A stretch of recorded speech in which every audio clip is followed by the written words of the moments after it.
Jason Salazar, le decía, es estudiante y exiliado político nicaragüense en Guatemala. Jason, gracias por estar con nosotros.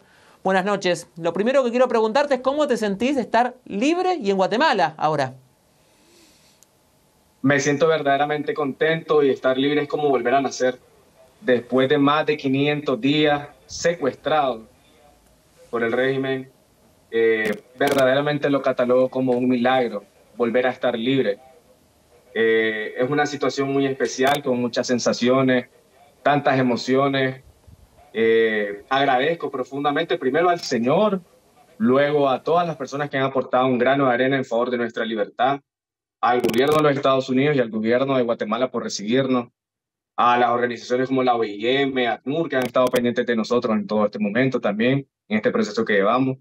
Pero estar libre después de todo este tránsito realmente a veces hasta parece increíble, porque dentro de las cárceles uno siente que pierde en algún momento la fe de que va a ocurrir. Principalmente porque reconozco y muchos reconocemos de que habiendo tantas crisis también en otros países, y por lo menos en ahorita también en las elecciones de Venezuela, perdón, las pasaron las elecciones de Venezuela, vienen las elecciones de Estados Unidos. Uno comprende que naturalmente también hay otras cosas en la geopolítica y en algún momento realmente pensé que estábamos un poco abandonados, pero en ese sentido. Realmente, en lo particular, pienso que todas las presiones que han venido ejecutándose han tomado sus frutos. Ortega, con nuestra liberación, intenta de alguna manera liberarse de presiones, seguramente, ¿verdad? Sin embargo, seguramente también, valga la redundancia, vendrán otras medidas, imagino, en el país. Se sentían un poco olvidados, teniendo en cuenta lo que pasa en la región y que muchas veces todas nuestras miradas están puestas en lo que sucede en Venezuela. ¿Crees que un poco la región se olvida a veces de lo que pasa en Nicaragua, que es tanto igual o peor que lo que está sucediendo en Venezuela? Muchas veces se dice que Venezuela está camino a convertirse finalmente en Nicaragua. ¿Crees que Nicaragua está un poco fuera del radar de la región? Nicaragua necesita realmente el mismo tratamiento que los venezolanos. El proceso que nosotros llevamos no es nada diferente a lo que ocurre en Venezuela. Es decir, en el país hay destierro forzado, hay presos políticos, hay confiscación de propiedades, hay cancelaciones de personalidades jurídicas. ¿Qué diferente de eso es con lo que ocurre en Venezuela? Verdaderamente igual, similar. Tenemos a un caudillo que se intenta perpetuar por, digamos, por cuánto tiempo más. Es decir, pretende morirse en el poder. Me parece que la circunstancia en la que se encuentra el país, por lo menos para la familia Ortega, imagino que el poder o la muerte. Entonces, antes de eso, quedarse en el poder, perpetuarse. ¿Qué diferente hay de eso con lo que hace Nicolás Maduro? No hay nada diferente. Verdaderamente los nicaragüenses merecemos el mismo trato ante la comunidad internacional, ante los organismos de derechos humanos y demás, para seguir la situación de Nicaragua. Hay mucha vulnerabilidad en Nicaragua. Los nicaragüenses en este momento nos encontramos en un momento y en un proceso histórico en el que prácticamente no hay nadie quien se salve. Esa es la situación del país, es una situación de desamparo. Sí.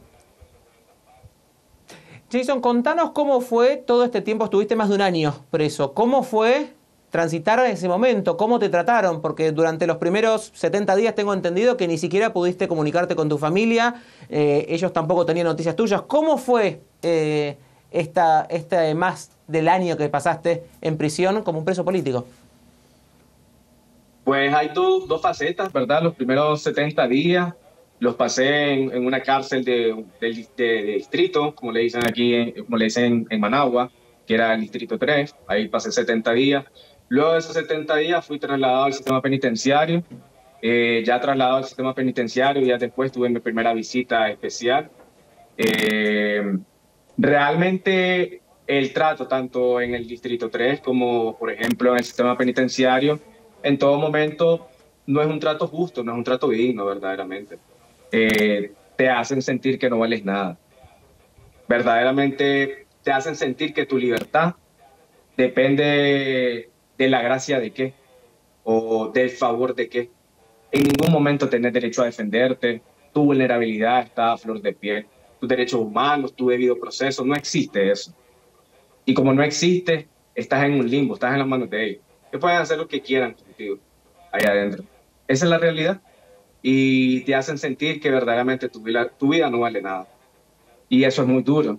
Yo le he dicho a algunos compañeros que dentro de las pocas cosas que uno puede intentar hacer dentro de la cárcel, que muchos compañeros intentamos hacer en lo personal también, sirvieron para intentar ganarle a la cárcel y que la cárcel no nos ganara a nosotros. Porque la vida de un preso político en cualquier prisión del país es plana, de decir, no vale. Estás completamente a merced de Claro. ellos. No tenés, es más, puedo hacer una comparación de que los presos comunes en el sistema penitenciario de Nicaragua o en cualquier cárcel del país tienen más derechos que los que tenemos los presos políticos en Nicaragua. O sea, es abismal la diferencia en el tratamiento que tienen los presos políticos con los presos comunes. Todas las restricciones que nosotros tenemos no se comparan en nada con las no restricciones que tienen los presos comunes.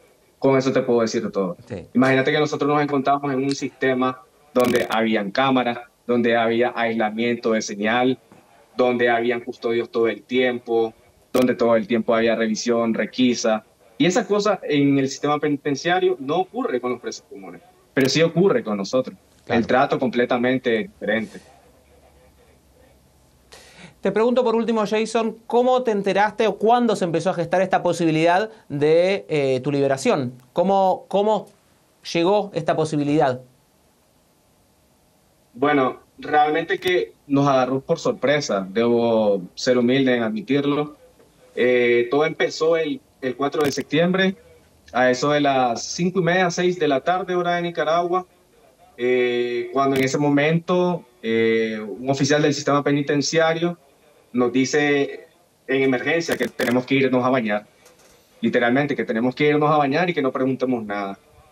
Y en ese momento pasó más o menos una media hora, tal vez cuando mucho 40 minutos, y comenzamos a ver que entraban autobuses, que entraban camionetas con percheros y ropa. Pensamos que ese era el momento definitivamente de nuestra libertad.